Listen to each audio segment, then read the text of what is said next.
네, 오늘 새벽기도 나오신 여러분 주님의 이름으로 축복하고 환영합니다.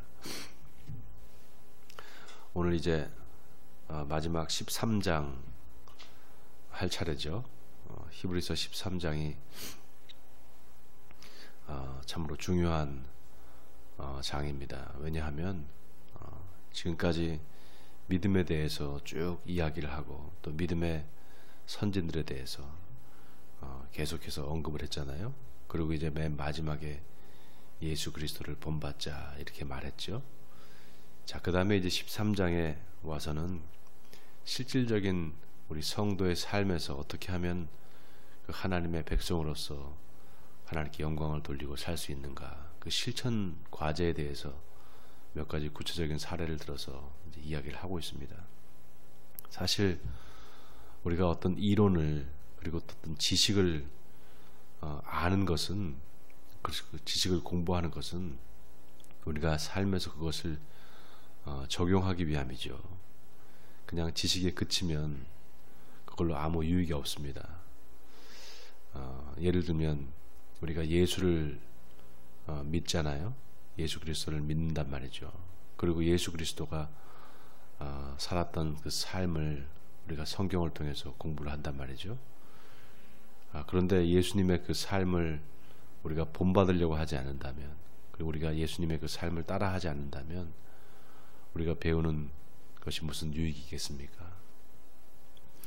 사실 많은 목회자들이 이제 가르치는 일을 열심히 합니다. 저도 뭐 열심히 가르치는 일을 하고 있잖아요. 매일 이렇게 성경을 여러분에게 풀어서 가르치고, 그렇지만 이 가르침이 사실 우리의 삶에서 실질적인 열매로 나타나지 않는다면 이게 참 헛된 것입니다. 그렇죠. 그래서 예수님께서 너희는 가르쳐 지키게 하라 이렇게 말씀하셨어요. 가르치는 것만으로 끝나서는 안 된다는 것이죠. 가르쳐 지키게 하라. 지키게 하라라는 이 사실 명령이 참 어려운 명령입니다. 이렇게 지키게 하기 위해서 목회자가 할 수 있는 일이 뭘까, 여러 가지를 생각하게 되는데요. 우선은 본인이 그렇게 하나님 말씀을 가르친 대로 본을 보여줘야 되는 문제가 있겠죠. 그리고 성경에 보면은 베드로한테 예수님이 오셔서 네가 나를 사랑하느냐 이렇게 말씀하시고, 내가 주님을 사랑하는지 주께서 아십니다 이렇게 말할 때 내 양을 먹이라, 내 양을 치라 이렇게 말씀하신단 말이죠. 그 양을 먹이라, 양을 치라, 이것은 여러 가지 의미가 있습니다.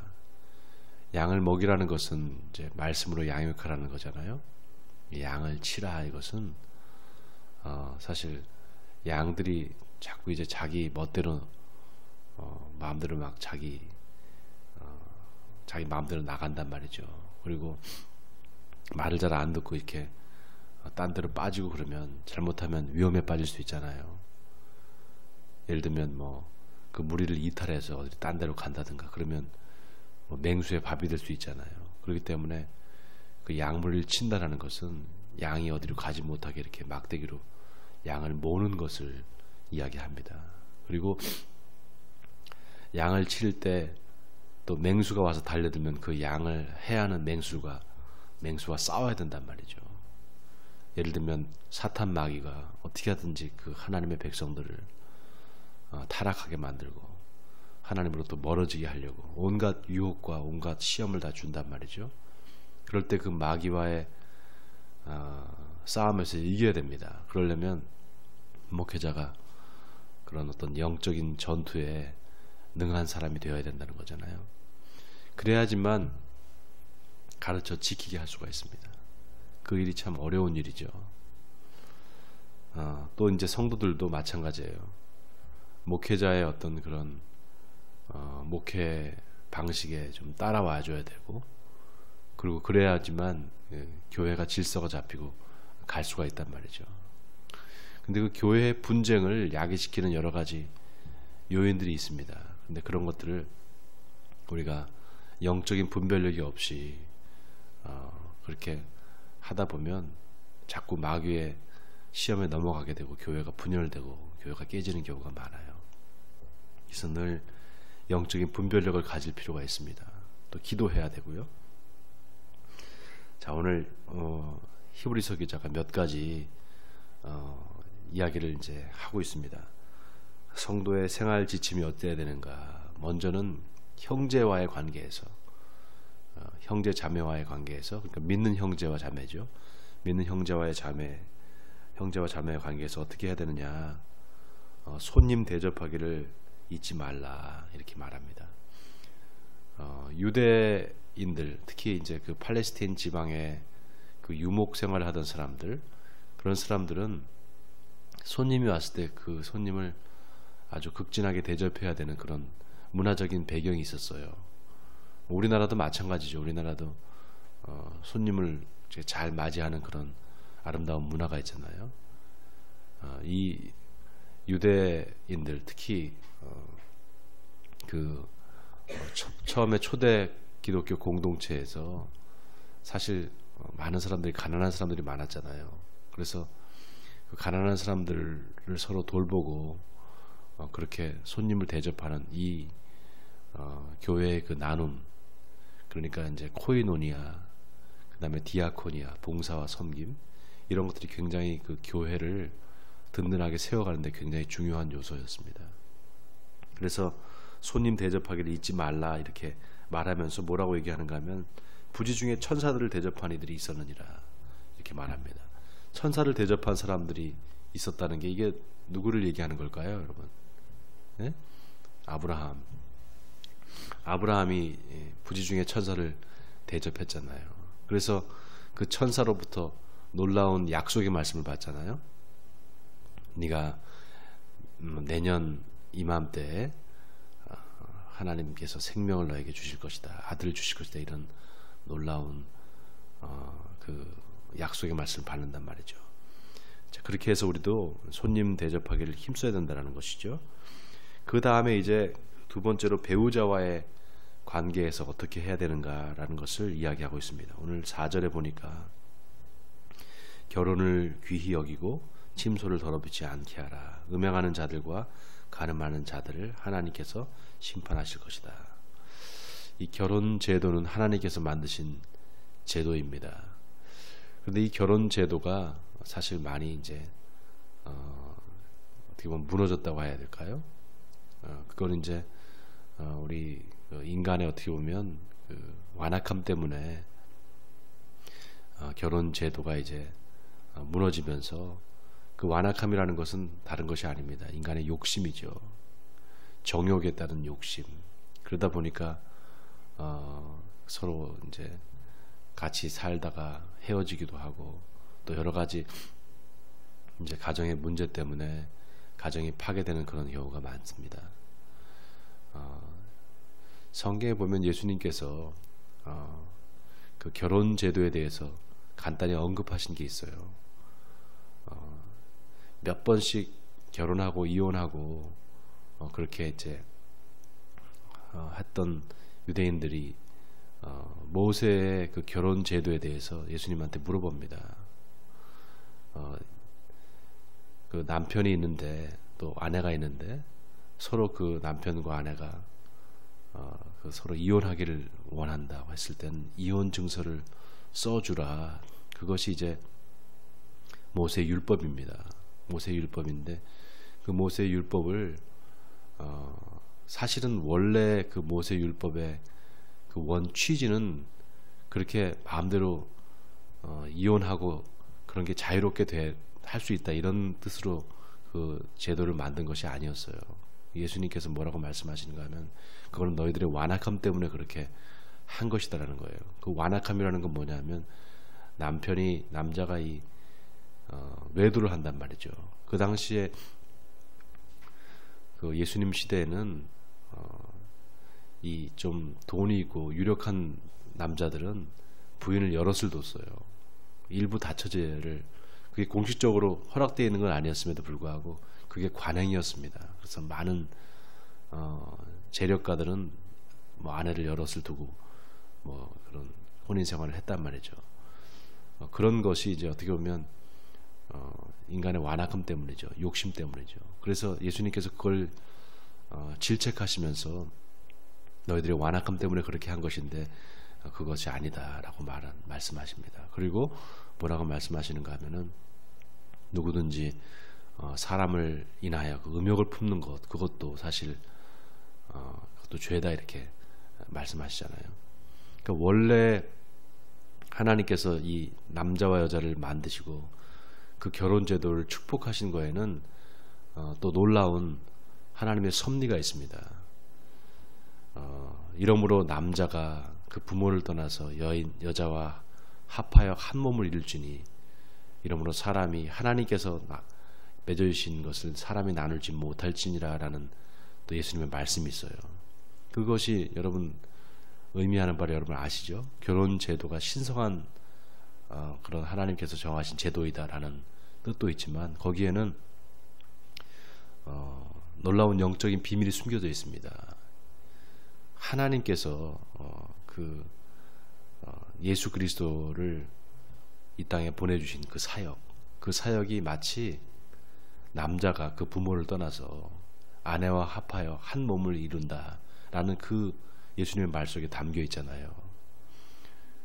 여자가 그 부모를 떠나서 남편과 하나가 되게 된다 이렇게 말하지 않고 성경이 남자가 그 부모를 떠나서 여자와 합하여 한 몸을 이룰지니 이렇게 말합니다. 그거는 바로 예수 그리스도께서 이 땅에 오셔서 공생의 사역을 통해서 예수님의 그 놀라운 십자가 사역을 통해서 우리를 다 구원하셨다 이런 뜻이잖아요. 그래서 구원받은 우리 성도들이 어떤 존재들이냐, 바로 예수님의 신부다, 예수님의 그 순결한 신부가 된다 이런 뜻을 갖고 있어요. 그래서 그 신랑이 신부, 즉 이제 우리지요. 바로 저와 여러분 같은 그 교회 성도들과 하나가 된다 이런 뜻을 갖고 있어요. 그래서 하나님 앞에 예수님께서 우리 저와 여러분을 이제 구원해 주신다 이런 뜻을 갖고 있잖아요. 그런 의미에서도 이 결혼 제도가 갖고 있는 놀라운 영적인 그런 비밀이 있습니다. 우리가 이제 창세기 보면은 아담을 하나님께서 창조하시고 그 아담을 돕는 배필로 아내를 만들어 주시잖아요. 하와를 만들어 주신단 말이죠. 그러니까 돕는 배필이라는 게 뭡니까? 서로 배우자가 이제 남편과 아내가 함께 그 구원을 이뤄가는 하나의 파트너로서 함께 그 하나님께서 인도하신다 이런 뜻을 갖고 있잖아요. 그런데 참으로 우리가 안타깝게도 부부가 살다 보면 이제 서로 헤어지기도 하고 싸우기도 하고 다투기도 하고 그래서 불행하게 가정이 깨지는 경우도 있는데 그 원인은 딱 하나입니다. 서로 바라봐야 될 그 방향이 같아야 되는데 그렇지 않기 때문에 그래요. 그러니까 우리 인간의 그 사랑, 인간의 그 어떤 결혼 제도 이 자체가 사실 완전하지 않아요. 하나님이 배제된 결혼, 하나님 안에서가 아닌 그 하나님 밖에서의 그 결혼은 사실 불완전합니다.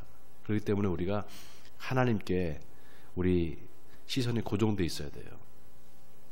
부부가 똑같이 하나님을 섬기고 그 하나님을 사랑하는 그 사랑 안에서 서로 부부가 사랑해야 할 수 있거든요.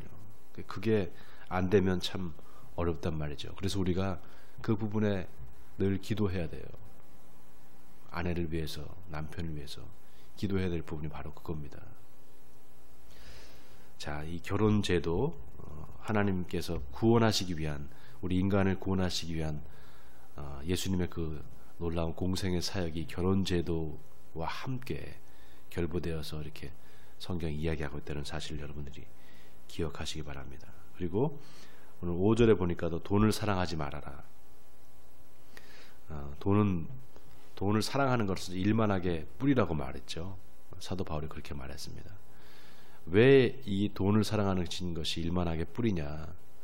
여러분, 돈과 하나님을 겸하여 섬길 수가 없어요. 재물과 하나님을 겸하여 섬길 수가 없습니다. 섬기다라는 뜻이 여러분 무슨 뜻이라고 그랬습니까? 종이 된다라는 것이거든요. 종이 된다. 섬기다라는 의미는. 그러니까 하나님과 재물을 겸하여 섬기지 못한다는 것은 뭡니까? 하나님의 종이 되든지 돈의 종이 되든지 둘 중에 하나가 된다는 거잖아요. 우리가 하나님의 자녀로서 산다는 것은 하나님의 우리 그 하나님 이외에 다른 어떤 돈이라든지 그런 재물에 우리가 거기에 빠져서 유혹에 빠져서 넘어가는 그런 사람들이 아니라는 거잖아요. 돈을 우리가 다스릴 수 있는 사람들이 돼야지 거기에 끌려가는 존재가 돼서는 안 된다는 것이죠. 신앙을 그렇게 해서 돈 때문에 팔아먹는, 믿음을 돈 때문에 팔아먹는 사람들이 마지막 시대가 되면 계속해서 나타납니다. 돈을 사랑하는 사람들이 자꾸 나타나요. 그 신앙을 버려버린단 말이죠. 이것도 우리가 반드시 기억해야 될 부분입니다. 자, 이제 그 다음에 세 번째로 이제 영적 지도자와의 관계를 이제 이야기하고 있습니다. 오늘 7절을 보시면 하나님의 말씀을 너희에게 일러주고 너희를 인도하던 자들을 생각하며 그들의 행실의 결말을 주의하여 보고 그들의 믿음을 본받으라. 자, 이 말은 무슨 말입니까? 영적인 지도자, 교회에서 하나님의 말씀을 가르치고 또 가르쳐 지키게 하는 그 영적인 지도자들의 삶을 가만히 지켜보라는 겁니다. 그리고 그들의 행실의 결말이 있다는 거예요. 그 결말을 보고 그들의 믿음을 본받으라 그랬어요. 이게 아주 굉장히 무서운 이야기죠. 이런 말씀을 우리가 볼 때마다 특히 이제 저 같은 목회자는 참 두려운 말씀이다 이런 생각을 하게 됩니다. 늘 그 말씀을 가르치던 사람들, 그리고 사회적으로나 또 이렇게 교회에서도 이 교계에서 아주 그 이름이 있는 그런 목회자들이 어느 날 갑자기 음란죄나 어느 날 갑자기 무슨 사건에 휘말려 가지고 갑자기 이제 그 교회가 깨지고 뭐 문제가 되는 경우가 있잖아요. 그런 거 볼 때마다 참 어떻게 저런 분이 저렇게 영적으로 훌륭한 분이 저런 놀라운 하나님의 종이 어떻게 저럴 수가 있을까 이렇게 깜짝 놀라잖아요.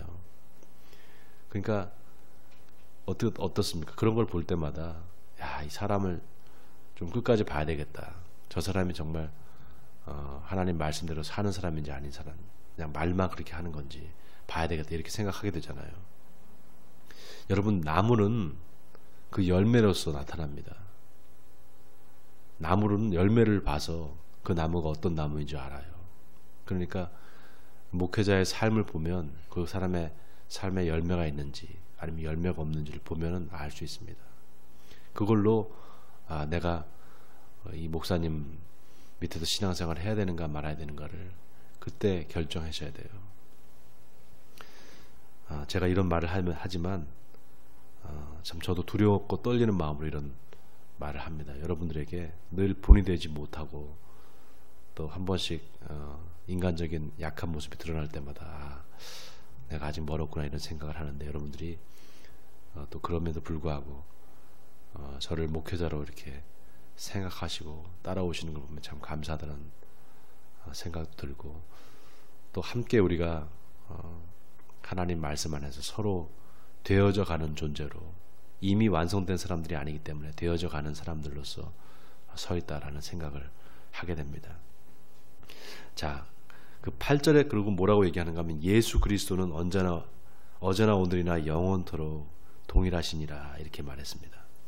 그러니까 지금 누구를 이야기하는 겁니까? 영적 지도자의 그 모델로 누구를 얘기하는 거죠?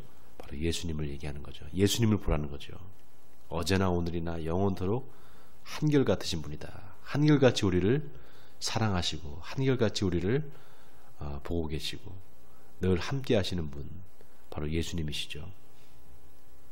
영적 지도자는 이렇게 변함없이 동일해야 된다는 것을 이야기하고 있습니다. 영적 지도자가 자꾸 이랬다 저랬다, 말도 이렇게 했다가 또 저렇게 했다가 이렇게 하면 안 돼요. 하나님 말씀을 분명하게 그 기준을 가지고 가르쳐야 된 그런 어떤 사명이 있단 말이죠. 그러니까 늘 그거를 잊지 않아야 된다는 겁니다. 또 하나 이제 9절에 보니까 여러 가지 교훈에 끌리지 말라 그랬죠. 마음은 은혜로서 굳게 하며 아름답고 음식으로서 할 것이 아니다. 음식으로 말미암아 행한 자는 유익을 얻지 못한다. 이 말이 무슨 말인가 하면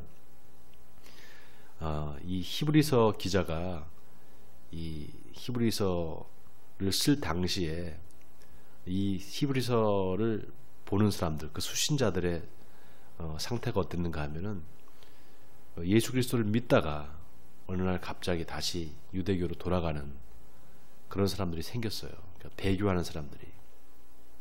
여러분, 이 유대교의 중요한 것은 뭡니까? 율법이란 말이죠. 율법인데 그 율법에는 음식에 대한 규례가 있어요. 그래서 그 음식을 이거를 먹으면 안 된다, 이거는 먹어야 된다, 이런 음식에 대한 규례를 지키는 거, 그게 바로 유대교입니다. 그런데 그걸로 내 믿음이 견고해지고 그걸로 내 믿음이 세워지는 게 아니라는 얘기를 하고 있는 거예요. 오직 은혜로서 굳게 되는 것이지, 내 믿음이 예수 그리스도를 믿는 그 믿음, 바로 그 은혜로 말미암는 그 믿음에 근거해서 내 그 삶이 바뀌고 그걸로 근거해서 내 믿음이 변화되는 것이지, 유대교의 율법, 음식을 가려 먹는 거, 그런 것으로 되는 게 아니다라는 것을 지금 이야기하고 있습니다. 그리고 10절, 이어지는 10절에서 우리에게 제단이 있는데 장막에서 섬기는 자들은 그 제단에서 먹을 권한이 없다. 이 말은 무슨 말입니까? 유대교의 제사 제도를 이야기하는 거죠. 그 제사 제도의 제사장은 1년에 한 번 백성들을 위해서 그 제사를 드리잖아요. 대속죄일에. 그 대속죄일에 드리는 제사는 그 짐승의 피를 가지고 제사장이 성소에 들어가서 그 피를 뿌리고 그 육체, 그러니까 제물은 다 태워버린단 말이죠.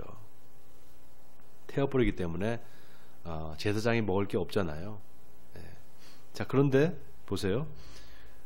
예수님도 마찬가지라는 거예요. 예수님도 자기 피로 백성을 거룩하게 하려고 성문 밖에서 고난을 받으셨느니라. 그런즉 우리도 그의 치욕을 짊어지고 영문 밖으로 나아가자. 자, 이 대제사장은 그 제사 음식을 먹을 권한이 없었어요. 무슨 얘기인지 아시죠? 그런데 바로 저와 여러분, 우리는 이제 음식을 먹을 수 있는 권한이 생겼다는 거예요. 그 음식은 뭡니까? 바로 예수 그리스도의 살과 피죠. 우리가 성찬 예식 하잖아요. 그 성찬 예식을 지금 이야기하고 있는 거예요. 그렇기 때문에 그 담대함이 우리한테 있다. 그 담대함은 뭐냐?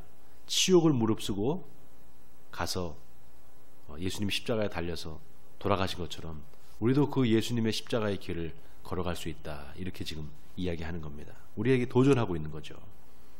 그렇게 살아야 된다는 것을. 자, 그 다음에 14절, 우리가 여기에는 영구한 도성이 없으므로 장차 올 것을 찾나니, 그러므로 우리는 예수로 말미암아 항상 찬송의 제사를 하나님께 드리자. 이는 그의 이름을 증언하는 입술의 열매니라. 자, 오직 선을 행함과 서로 나누어 주기를 잊지 말라. 하나님은 이 같은 제사를 기뻐하시느니라. 여러분, 하나님께서 기뻐하시는 제사, 바로 하나님께서 기뻐하시는 예배죠. 그 예배는 어떤 예배입니까?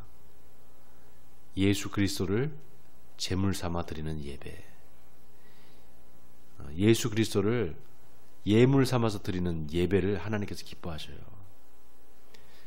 여호와 이레, 하나님께서 자신을 위하여 친히 그 예물을 준비하실 것이다 라는 뜻이잖아요. 바로 예수 그리스도를 얘기하는 거란 말이죠. 그러니까 우리는 예배를 드릴 때 뭘 가지고 와야 돼요? 예수 그리스도를 가지고 와야 돼요. 예수 그리스도를 제물 삼아서 하나님 앞에 드리는 그 예배를 드려야 된단 말이죠.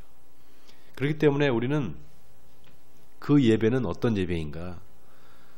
예수 그리스도의 십자가 은혜로 말미암아 구원받은 성도가 드리는 감사 예배입니다. 무슨 얘기인지 아시겠어요? 항상 우리는 하나님 앞에 그 감사의 제사를 드리는 거예요. 그래서 우리가 드리는 헌금도 감사의 헌금입니다. 예. 죄사함의 그 감사와 구원의 그 감격이 있는 그 예배를 하나님께서 기뻐 받으시는 거예요. 거기에는 뭐가 있느냐? 바로 예수 그리스도의 희생과 예수 그리스도의 십자가의 은혜가 있는 거죠. 그러니까 우리는 늘 예수 그리스도의 이름으로 예배드리고 예수 그리스도의 이름으로 기도하고 항상 예수 그리스도가 우리 예배의 중심이 되어야 된다는 거죠. 그래서 그렇게 드리는 예배, 그 예배를 하나님께서 기뻐하신다는 겁니다. 자, 마지막 17절에 너희를 인도하는 자들에게 순종하고 복종하라. 그들은 너희 영혼을 위하여 경성하기를 자신들이 청산할 자인 것 같이 하느니라. 그들로 하여금 즐거움으로 이것을 하게 하고 근심으로 하게 하지 말라. 그렇지 않으면 너희에게 유익이 없느니라. 자, 이거는 영적 지도자와 성도들의 관계에 대해서 이야기합니다. 어떤 교회든지 간에 그 교회가 은혜롭게 잘 성장하는 교회는 목회자와 성도 사이에 신뢰가 있어요. 그런데 그렇지 않은 교회는, 신뢰가 깨져 있는 교회는 교회가 성장할 수 없습니다. 그리고 교회가 항상 분란이 많아요. 그 신뢰라는 것은 뭐냐 하면 그 하나님의 말씀 안에서의 그 신뢰죠. 하나님 말씀을 온전히 선포하는 목회자, 하나님 말씀을 온전히 선포하고 또 가르쳐 지키게 하는 목회자, 그 목회자를 성도들은 신뢰하지 않을 수 없습니다. 왜냐하면 하나님의 말씀에 권위가 있기 때문입니다. 하나님의 말씀의 권위 앞에 다 우리는 무릎 꿇을 수밖에 없단 말이죠. 그러니까 우리가 하나님 말씀 앞에 어떻게 서 있느냐, 그게 중요하겠죠. 자, 오늘 이제 말씀을 마무리하겠습니다. 오늘 이 말씀을 통해서 여러분들 하나님 말씀에 순종하는 삶, 늘 계속해서 제가 이제 강조하지만 하나님 말씀에 순종하는 삶이란 무엇인가? 오늘 실천론 3개를 얘기하는데, 형제를 사랑하는 거, 그 다음에 또 뭐죠? 형제 사랑하는 것 다음에 또 뭐죠? 배우자와의 관계, 그 다음에 영적 지도자와의 관계, 이 3가지를 기억하시면서 내가 어떻게 하나님의 자녀로서 살아가야 되는가, 하나님 앞에 이 관계를 잘 형성해서 하나님 앞에 부끄러운 그런 삶이 아니라 부끄럽지 않은 그런 삶을 살겠습니다. 이렇게 다짐하고 기도했으면 좋겠습니다. 이 시간 함께 하나님 앞에 기도하며 나아가겠습니다.